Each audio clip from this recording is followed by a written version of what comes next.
ओम साई राम। श्री साई सच्चरित्र अध्याय 21। इस अध्याय में हम भक्ति के 9 प्रकार देखेंगे और अनंतराव पाटनकर, पुणे निवासी तथा पंढरपुर के एक वकील की कथाओं का वर्णन करेंगे। ये सब कथाएं अति मनोरंजक है, इसे अवश्य सुनिए।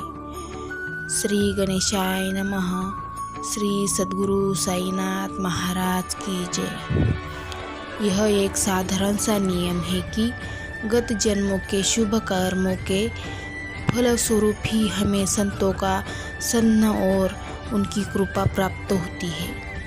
उदाहरणार्थ, हेमाड पंत स्वयं अपनी घटना प्रस्तुत करते हैं। वे अनेक वर्षों तक मुंबई के उपनगर बांद्रा के स्थानीय न्यायाधीश रहे। फिर मौलाना नामक एक मुस्लिम संत भी वही निवास करते थे। उनके दर्शनार्थ उनके अनेक हिंदू, पारसी और अन्य धर्मावलंबी वहाँ जाया करते थे।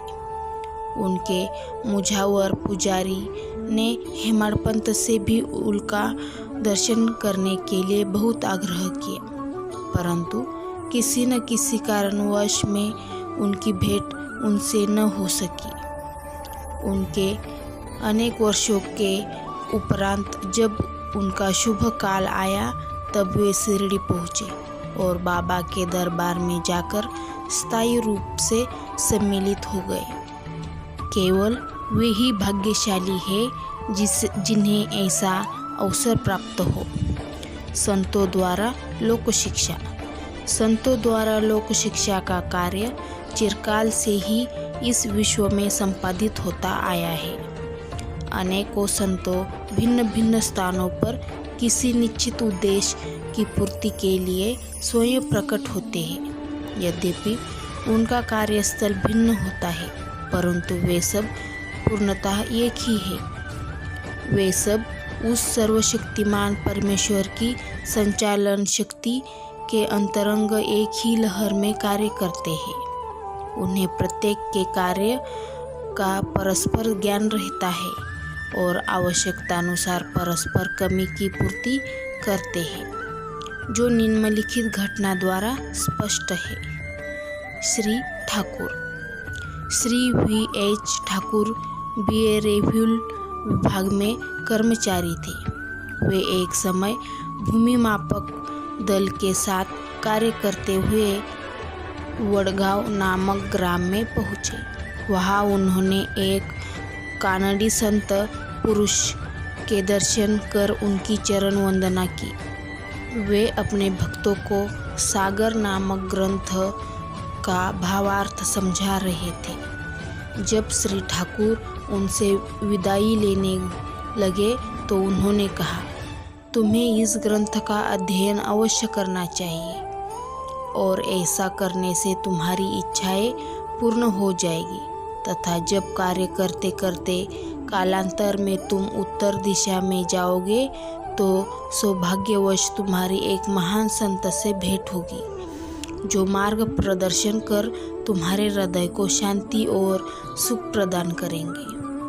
बाद में उनका स्थानांतर जुन्नूर को हो गया, जहाँ की नानी घाट पार करने जाना पड़ता था। यह घाट अधिक गहरा और पार करने में कठिन था, इसलिए उन्हें भैंस की सवारी कर घाट पार करना पड़ा, जो उन्हें अधिक असुविधाजनक तथा कष्टकर प्रतीत हुआ। इसके पश्चात ही उनका स्थानांतर कल्याण में एक उच्च पद पर हो गया और वहाँ उनका नाना साहेब चांदोरकर से परिचय हो गया।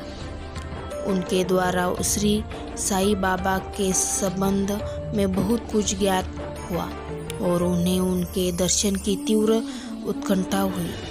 दूसरे ही दिन ही नाना साहेब शिरडी को प्रस्थान कर रहे थे। उन्होंने श्री ठाकुर से भी अपने साथ चलने को आग्रह किया। थाने के दीवानी न्यायालय में एक मुकदमे के संबंध में उनकी उपस्थिति आवश्यक होने के कारण वे उनके साथ न जा सके। इस कारण नाना साहेब अकेले ही रवाना हो गए।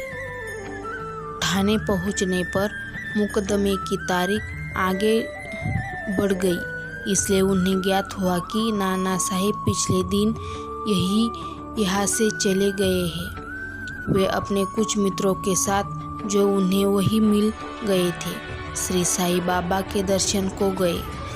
उन्होंने बाबा के दर्शन किए और उनके चरण कमलों की आराधना कर अत्यंत हर्षित हुए। उन्हें रोमांच हो आया और उनकी आंखों से अश्रुधाराएं प्रवाहित होने लगी। त्रिकालदर्शी बाबा ने उनसे कहा, इस स्थान का मार्ग इतना सुमा नहीं जितना कि कानड़ी संत अप्पा के उपदेश या नाने घाट पर भैंस की सवारी थी।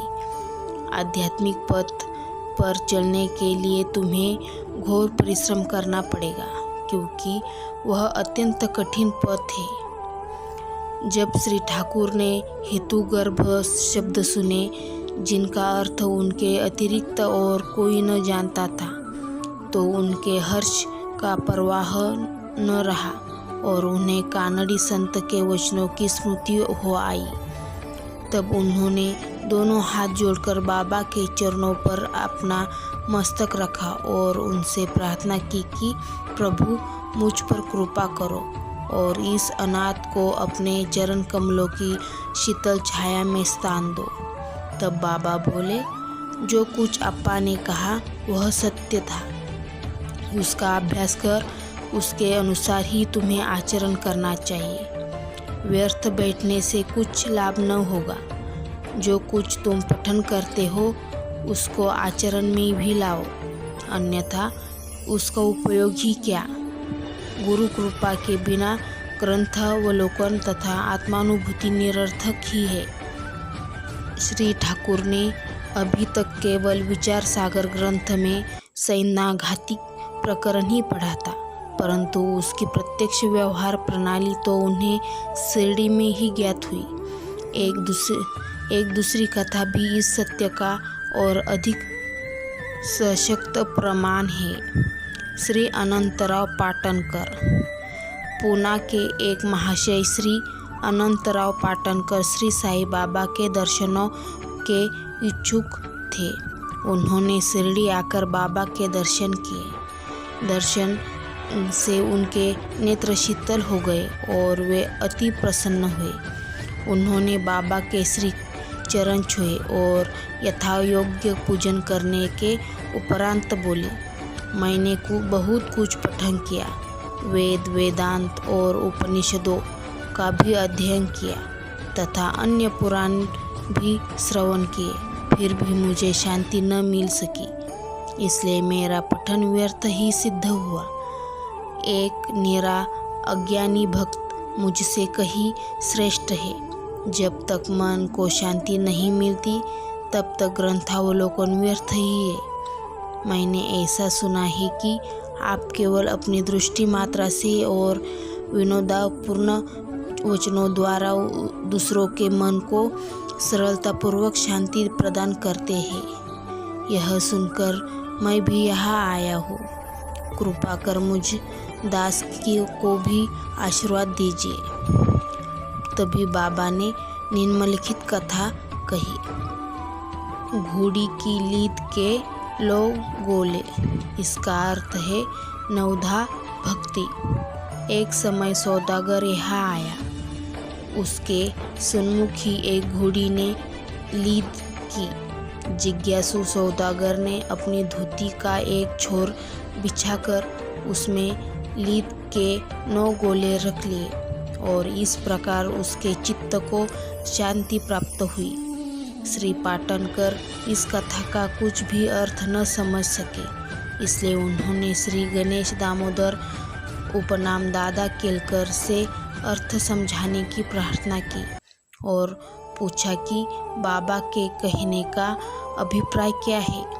वे बोले कि जो कुछ बाबा कहते हैं उसे मैं स्वयं भी अच्छी तरह नहीं समझ सकता, परंतु उनकी प्रेरणा से भी मैं जो कुछ समझ सका हूँ वह तुम्हें कहता हूँ। घोड़ी है ईश्वर कृपा और 9 एकत्रित गोले हैं नवविधा भक्ति यथा श्रवण, कीर्तन, नामस्मरण, पाद सेवन, अर्चन, वंदन, दास्य या दासता, सख्यता और आत्मनिवेदन।